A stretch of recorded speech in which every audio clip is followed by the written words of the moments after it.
Hi, we wanted to explain how everything is connected. Yeah. And I think, I don't know about you, but when you get a client in, it's quite evident that people don't understand how everything in the body is connected, and how when one thing happens, it affects so much. That knock-on effect. Yeah. And I know with all your sort of sports massage background, and you're far more knowledgeable with the body than I am. Yeah, you are. No. You are. Let's face it, she is.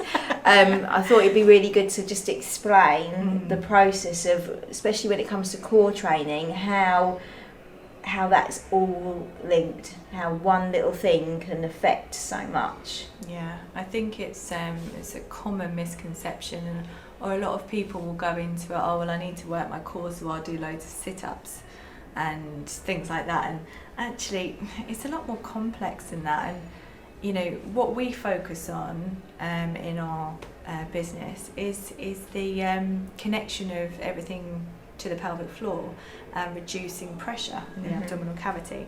So you need to think about everything in your body is connected via connective tissue, and you've got your diaphragm and you've got your pelvic floor, and they're connected by connective tissue. So if you think about it, if you were to breathe well, that would actively move your pelvic floor in a different way, in a subconscious way, rather than the active way of pelvic floor squeezes. So when you are breathing deeper, you're working as a unit, so you're not just working one area of your pelvic floor. Now don't get us wrong, pelvic floor, or what do you call them? Kegels. Yeah. Kegel squeezes, pelvic floor squeezes, however you want to word it, are obviously great, and they've got a great place. But there are other things that can help if you are suffering with certain symptoms and you think, oh, I must do my pelvic floor squeezes. Well, if you've got everything that's combined as one, and you're thinking about reducing the amount of pressure that goes into the body, you've got the length through the body and the alignment through the body, you're going to reduce the pressure through the pelvic floor, but also you're not only working one area, which is the levator ani, which is what you squeeze when you're doing your pelvic floor squeezes, which is actually only 30% of your pelvic floor. So that's all you can actively squeeze. The rest of it is all done involuntary. So if you're really shallow breathing, you're not going to be moving very much through your pelvic floor. And if you're sunking yourself and you're putting all the pressure down here as well, it's not going to help there either. So what's really interesting is if you watch this video now and you put your hands on your rib cage like this, and just be aware, how much is your rib cage moving?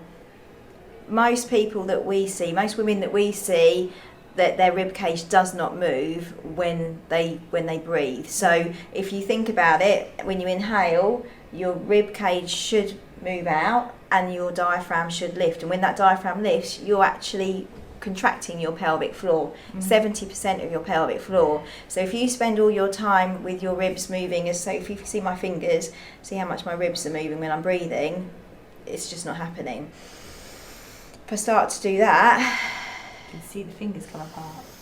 Wow. See, so that's a really good indication for you now watching this video to see how much you are working your pelvic floor on a day-to-day basis when you're breathing. Yeah. So I think that's pretty much it. Yeah.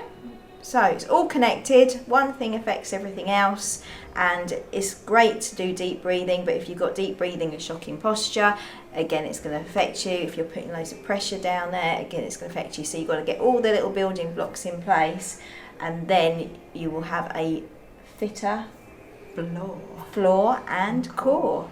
Take care.